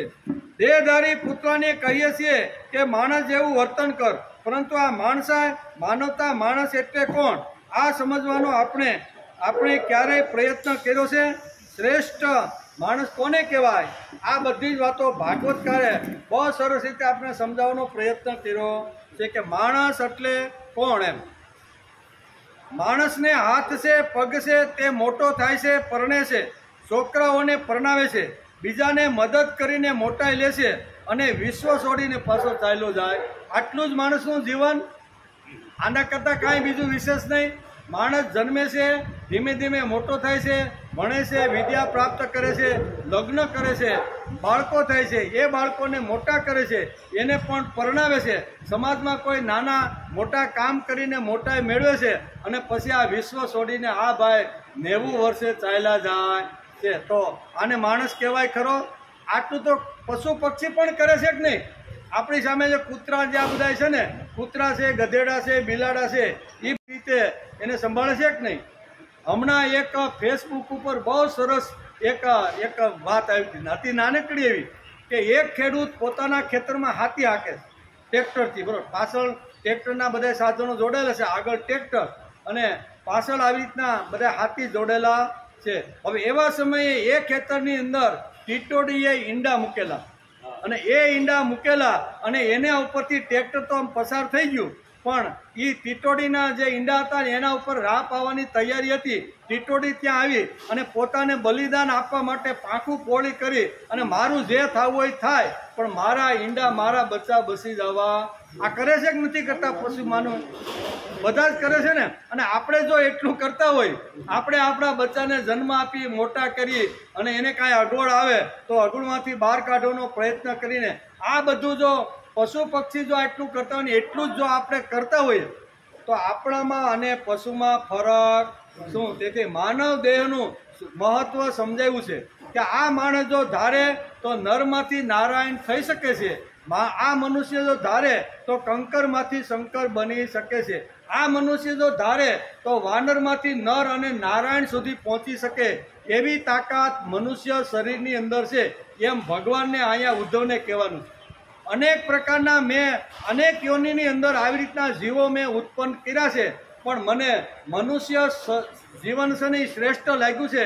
તે તું બ્રહ્માંડ છોડીને બરોબર વિષ્ણુ પદ છોડીને મેં અહીંયા દેવકી અને કેવા વસુદેવને ત્યાં માણસ તરીકે મનુષ્ય તરીકે મેં જન્મ ધારણ કરેલો.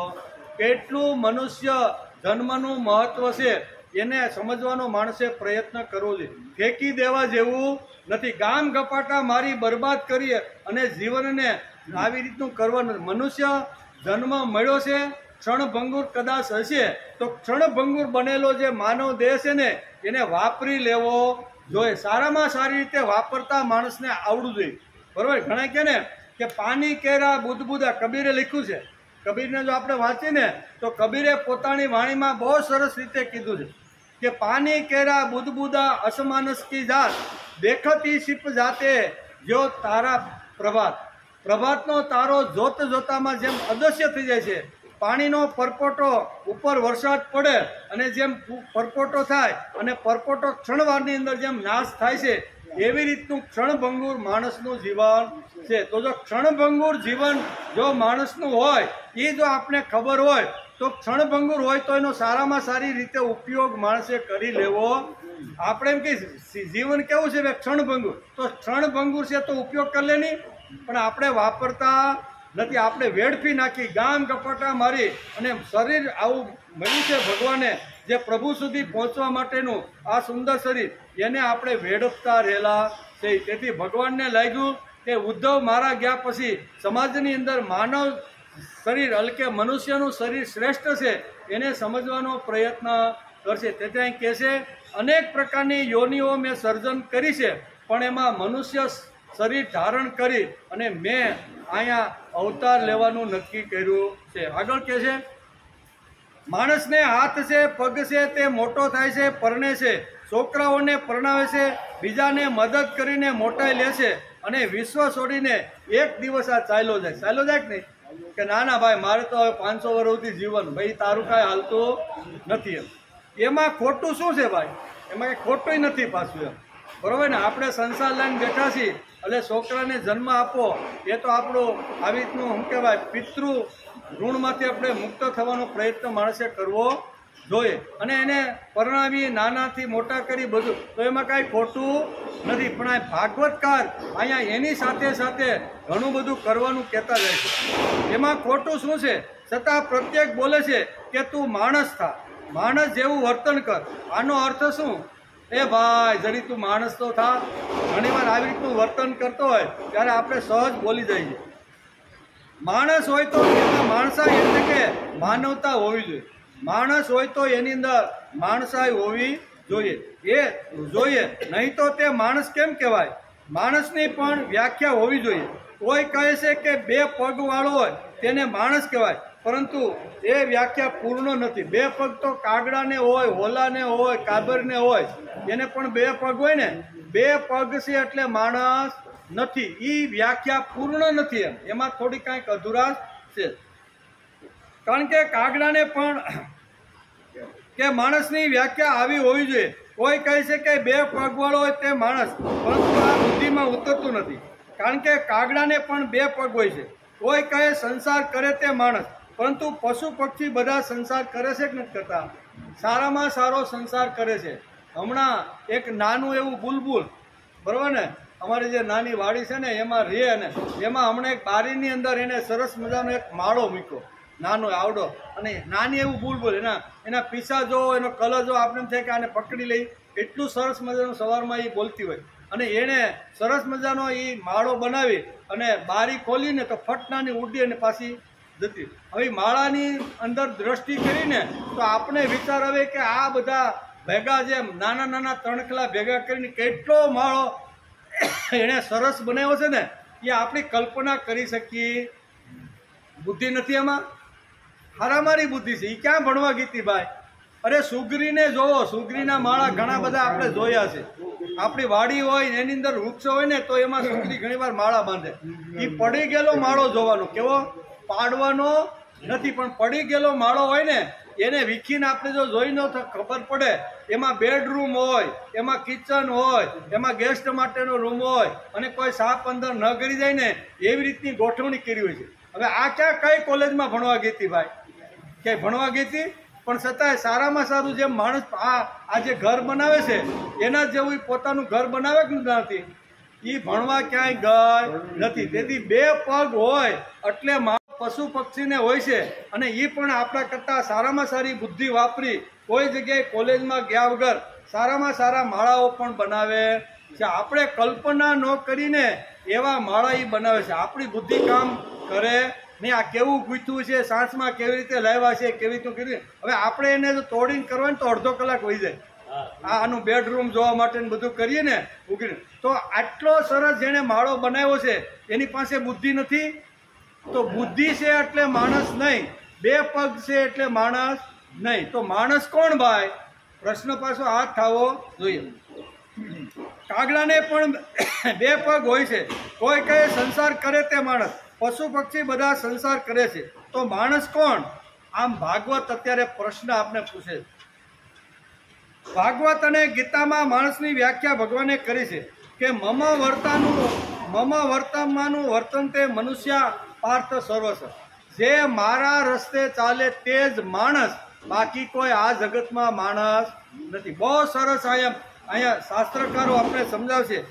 મમ વર્તમાનું વર્તન તે, હું જે રીતે વર્તન કરું છું, મેં જે રસ્તો બતાવ્યો છે, મારા રસ્તે ચાલી અને જીવન જીવવાનો જે પ્રયત્ન કરે છે એને માણસ કહેવામાં આવે છે. 2 પગ એટલે માણસ નહીં, બુદ્ધિ છે એટલે માણસ નહીં. એ તો પશુ પક્ષીમાં પણ આપણા કરતાં સારામાં સારી બુદ્ધિ હોય છે.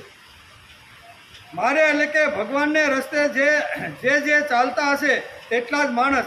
આમ આપણું શાસ્ત્ર આપણે સમજાવે છે. બાકીનો કોઈ માણસ નથી. ભલે સારામાં સારી બુદ્ધિ હોય, સારામાં સારું ધન વૈભવ હોય, પણ જે મારા રસ્તે ચાલતો નથી, મેં જે કીધું છે એ પ્રમાણે કરતો નથી ને, આ કોઈ મનુષ્ય નથી. એનો અર્થ એ છે કે જે ભગવાનના રસ્તે ચાલતા નથી તે માણસો નથી. ભગવાને ગીતામાં આવી વ્યાખ્યા કરી છે. સંતો, ઋષિઓ, મહાપુરુષો પણ આ જ આપને કહે છે કે તમે ભગવાનના રસ્તે ચાલો. સંતો પણ આપને સમજાવે, મહાપુરુષો સમજાવે, ઋષિઓ પણ લખીને ગયા છે કે ભગવાનના રસ્તે ચાલવાનો મનુષ્ય પ્રયત્ન કરવો જોઈએ. ભગવાનના ચીલે ચાલતા હોય તે જ માણસ સમજો. પરંતુ વ્યવહારમાં આપણને તે જુદું ચિત્ર જોવા મળે છે. લોકો ઈશ્વરના શબ્દોનું શ્રવણ કરે, તેને ગોખે, તેનો અર્થ પણ કરે, એટલું જ નહીં એવી રીતનું કથન પણ કરે, પણ તે પ્રમાણે એનું વર્તન હોતું નથી. ઘણા આપણે જેલની અંદર ઘણા બાવા સાધુઓને જોઈએ છીએ, સરકારે પકડીને પૂરી દીધા. એનું કારણ શું છે કે આવી રીતનો વેશ ધારણ કર્યા પછી ન કરવાના ધંધા સમાજમાં કરતા હોય છે, બરોબર ને? એટલે ઘણું બધું જ્ઞાન હોય, ઘણું બધું યાદ રાખતો હોય, ઘણું બધું કહેતા હોય, પણ પોતાના જીવનમાં ન હોય તો પોતાના જીવનમાં ચારિત્રનું ઘડતર ન થયું હોય અને સમાજમાં ગળા ફાડીને ચારિત્રની જો વાતો કરતો હોય અને સરકારને ખબર પડે તો એને 2 હાથમાં કડી નાખીને જેલમાં હળવે કે નહીં કે ભાઈ તું હવે આ જલસા કર. કહેવાનો અર્થ કે સમાજની અંદર આ બધું ચાલે છે. તેથી ભાગવતકાર અને ગીતાકાર સ્પષ્ટ કહે છે કે મારા રસ્તે આવશે તેટલા જ ફક્ત માણસ. મમ વર્તમાનું વર્તન તે મનુષ્ય.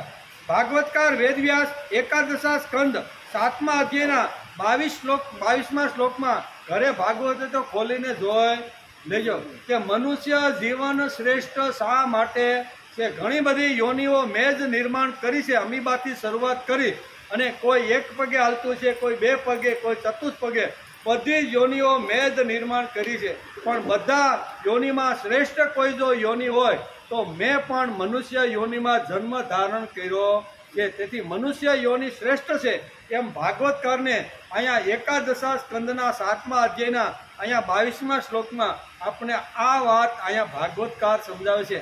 અને ભગવાનના મુખારવિંદમાંથી નીકળેલા શબ્દો છે, મારા તમારા કે કોઈ આવી રીતના ઉછીના લીધેલા કોઈ શબ્દો નથી. ભાગવત હોય તો ઘેર જઈને વાંચી લેજો. ભાગવતકાર વેદવ્યાસ આ કહે છે કે ઉદ્ધવને કહે છે કે હે ઉદ્ધવ, અનેક યોનિઓનું નિર્માણ કર્યું, પરંતુ તે બધામાં મને મનુષ્ય શરીર સૌથી વધારે શ્રેષ્ઠ અને પવિત્ર લાગ્યું. આ પવિત્ર લાગેલું જે શરીર છે ને એની અંદર જ હું આવીને રહ્યો છું ને એવું શરીર મેં ધારણ કર્યું છે. આપણે તો કહીએ છીએ કે ન હેવ ચરિત ચરેત, ભગવાન નૈતિક છે અને આપણે અનૈતિક છીએ. એટલું જ નહીં, પણ કોઈ ભગવાનને રસ્તે ચાલે તો આપણે પણ તેની ઘણીવાર ટીખળી ઉડાવતા હોય. એટલે ટીખળી ઉડાડવાનો માણસે કોઈ દિવસ પ્રયત્ન કરવો નહીં. ભલે ધીમે ધીમે પણ એને હાલવાનો પ્રયત્ન કર્યો છે તો એને કરવા દો નહીં. આજ નહીં તો આવતીકાલ નહીં તો આવતા જન્મારે એકવાર ભગવાનના રસ્તે પગલાં માંડવાની શરૂઆત કરી છે તો અત્યારે ઘણા દોષ હશે, દુર્ગુણ હશે, ઘણી બધી ખામીઓ હશે, પણ એકવાર એને બધું છોડીને હળવે હળવે ચાલવાનો પ્રયત્ન કર્યો છે તો ચાલવા દો નહીં ભાઈ. એ ભગતની પૂંછડી ઉપર ઘેરે તો કાંઈ આવી રીતનું કરે છે ને આ ઉપલો ભગત. ઘણીવાર આવું થાય તો આવી રીતે ઘણી ઠેકડી અને ટીખળી થતી હોય છે. ભાગવતકાર વેદવ્યાસ સમજાવે છે કે કોઈ માણસ હળવે હળવે જો પ્રભુ તરફ જો ચાલવાનો પ્રયત્ન કરે તો એને ઉત્સાહ, સ્ફૂર્તિ અને ચૈતન્ય આપવાનો પ્રયત્ન કરવો જોઈએ. પછી શાસ્ત્રકારો આગળ કહે છે કે મમે વાંસો જીવ લોકે, પરંતુ દેવ સર્વજ્ઞ છે અને જીવ અલ્પજ્ઞ છે. દેવ કેવા છે? સર્વજ્ઞ હોય એને દેવ કહેવાય, અલ્પજ્ઞ એટલે અધુરાશ હોય એને જ માણસ. આપણે કહીએ આપણે કેવા છીએ? અલ્પ. આપણે જોઈએ છે, થાકી ગયો છે, કરવાનું ફાવતું નથી, આવું બધું હોય એને અલ્પજ્ઞ કહેવાય. અને જે પૂર્ણ છે એને જ ભગવાન અને દેવ કહેવામાં આવે છે. જીવ અલ્પજ્ઞ છે, દેવ સર્વશક્તિમાન છે, તો જીવ અલ્પ શક્તિ છે. દેવ દેવ મહતત્વથી જુએ છે. પાપીમાં પાપી દુષ્ટ તરફ પણ મમત્વની દ્રષ્ટિથી દેવ જોતો રહ્યો છે, પરંતુ માણસ પોતાના ઘરની બારીની બહાર પણ મમત્વથી અને પ્રેમથી જોતો નથી. ભગવાન તો ભગવાનની દ્રષ્ટિ કેવી છે? સર્વજ્ઞ છે, બરાબર, બધું જ ભગવાન જોતો રહેલો છે. દેવ સાધુનું શાસન કરે છે, તેથી પરિત્રાણાય સાધુ નામ કહ્યું છે.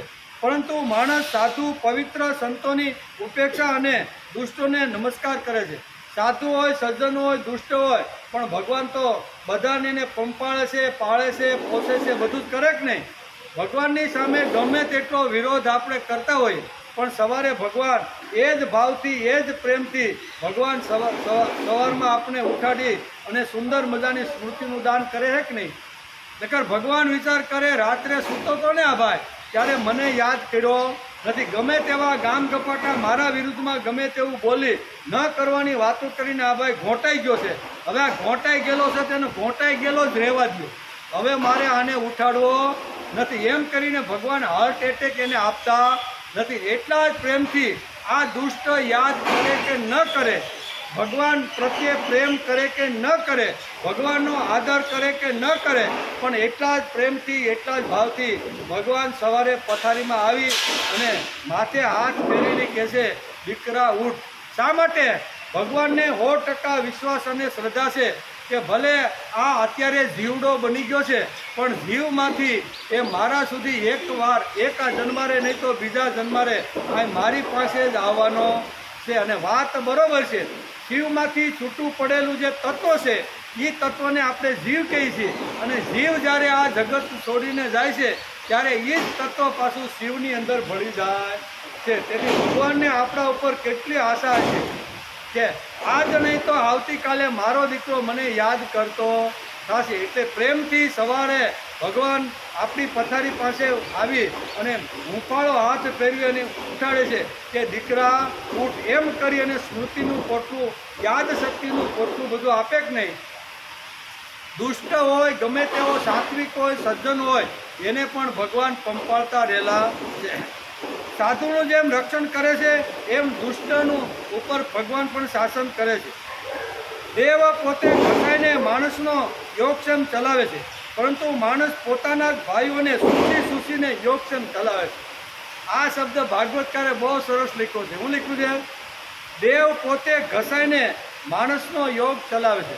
ભગવાન કેવા છે, પોતે ઘસાઈ જાય અને માણસ 100 વર્ષ સુધી 80 વર્ષ સુધી આ જગતમાં હસતો રમતો કિલોલ કરતો રહે ને, એના માટે દેવને જેટલું ઘસાવવું હોય ભગવાનને, એ ભગવાન ઘસાવવા માટે તૈયાર થઈ જાય છે. જેટલું નીચે આવવું પડે એટલું નીચના ઘરના પાણી ભરીને પણ ભગવાન આવી રીતના એનું પોષણ કરતો રહેલો છે. અને એવા ઘણા બધા સંતોના ચરિત્રમાં આપણે જોઈએ છીએ કે ભગવાન કેટલા નીચે આવીને કેટલા કામ કરે છે.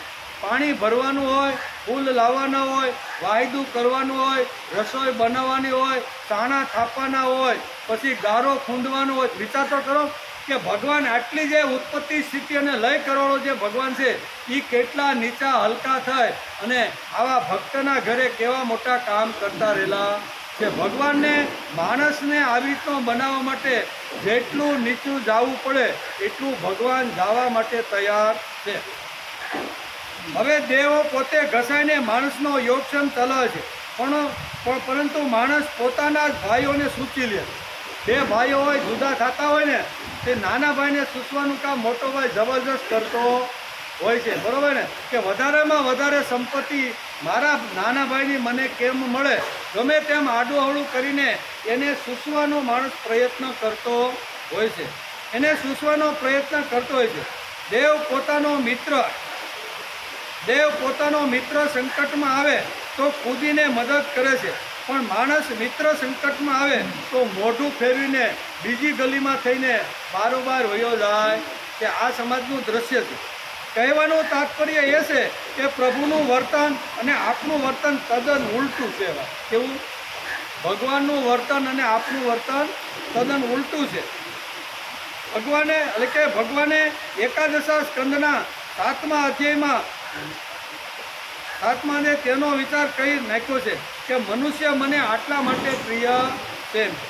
ભગવાને પોતાનું વર્તન કહી નાખ્યું અને ઉદ્ધવને કહ્યું કે તું સર્વશક્તિમાન બન, મહતત્વ રાખ, સાધુનું રક્ષણ કર અને બીજા માટે ઘસાઈને તું જીવન જીવવાનો પ્રયત્ન. ઉદ્ધવ ગીતાની અંદર બહુ સરસ રીતે ભગવાન અત્યારે કહે છે કે બીજાનું કલ્યાણ થતું હોય તો તારે થોડું ઘસાવવું પડે ને, તો ઘસાઈને બીજાનું કલ્યાણ થાય એવી રીતનું તારું જીવન હોવું જોઈએ. કોણ કહે છે? ભગવાન પ્રત્યક્ષ અત્યારે ઉદ્ધવને સમજાવે છે. કારણ કે ઉદ્ધવે પ્રશ્ન પૂછ્યો હતો કે તમે સર્વશક્તિમાન છો, આવી રીતનો, એટલે કે તમે સર્વશક્તિમાન છો તો મને કલ્યાણનો માર્ગ તમે મને બતાવો. મારું કલ્યાણ શેમાં છે એ મને પોતાને ખબર નથી. કયું કર્મ કરવું, કયો વિચાર કરું, કયો પ્રયોગ કરું, કેવું જીવન જીવવું તો મારું કલ્યાણ થાય મને પોતાને ખબર નથી. તેથી મારું જેમાં કલ્યાણ થતું હોય, મારું જેમાં શ્રેય થતું હોય અને મારું જેમાં શુભ થતું હોય એવો ઉપદેશ તમે મને આપો. સામેથી ઉદ્ધવે ભગવાન અહીંયા પાસે માગણી કરેલી છે. જેમ અર્જુને ભગવાન પાસે માગણી કરી બીજા અધ્યાયમાં કે ભગવાન મારું કલ્યાણ શેમાં છે મને ખબર નથી, લડવામાં મારું કલ્યાણ છે કે આવી રીતના સંન્યાસીનો વેશ ધારણ કરી અને હિમાલયમાં જઈને તમારું સ્મરણ કરતાં કરતાં મારું કલ્યાણ, મને બેમાંથી એકાઈ કલ્યાણ શેમાં છે મને ખબર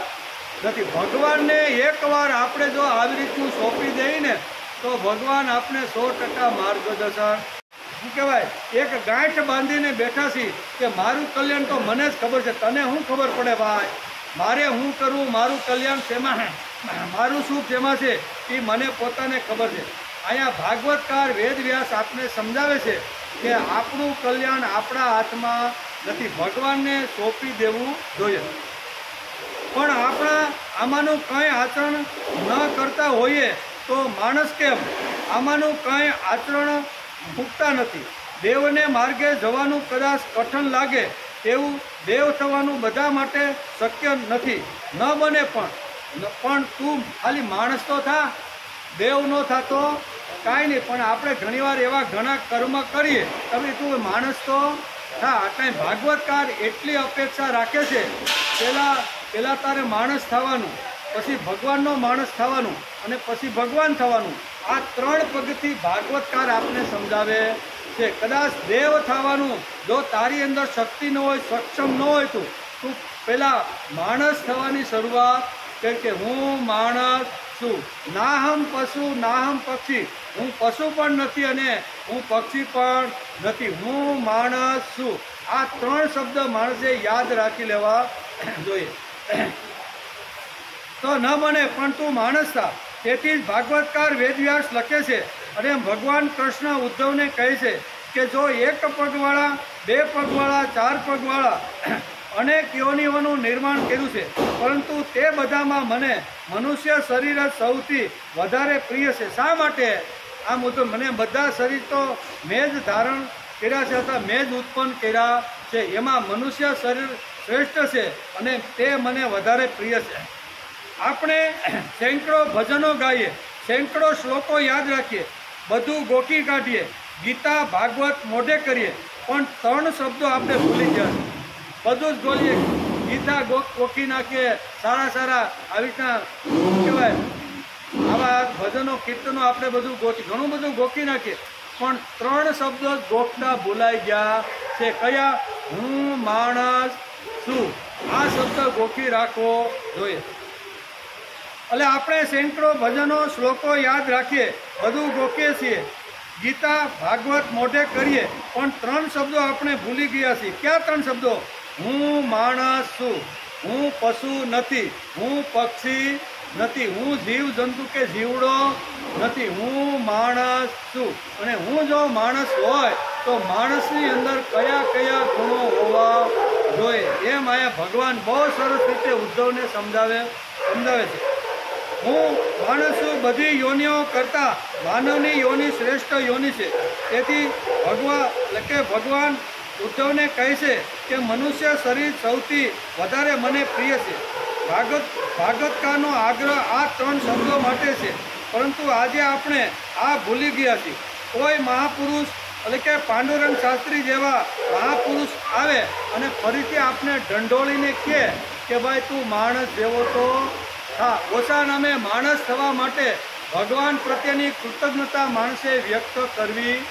દેવ થવાનું તો બહુ દૂર રહ્યું, બરાબર, દેવનું થવાનું ઈથીને દૂર રહ્યું, પણ ખાલી માણસ તો થાય.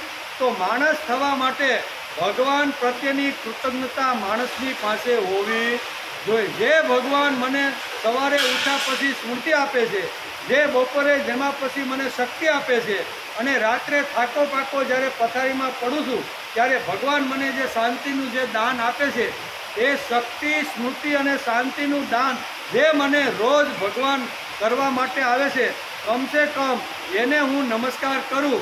આટલું જો કરતો હોઈશ ને તો આપણે માણસના રસ્તે સહીએ એ સમજી લેવું જોઈએ. માણસના 3 વખત તો ઓસારામે ભગવાનને યાદ કરી લેવા જોઈએ. સવારે ઉઠ્યા ભગવાન તારી કૃપાથી મને આજે આ તે મને ઉઠાડીને સ્મૃતિ આપી છે. જેમાં પછી શક્તિ મળે, ભગવાન ખાધા પછી શક્તિ તે નિર્માણ કરી તે આખો દિવસ કામ કર્યો, થાક્યો પાક્યો, ભોજન કરીને જ્યારે પથારીમાં આવ્યો ને ત્યારે ભગવાન શાંતિનું દાન તે મને આપેલું.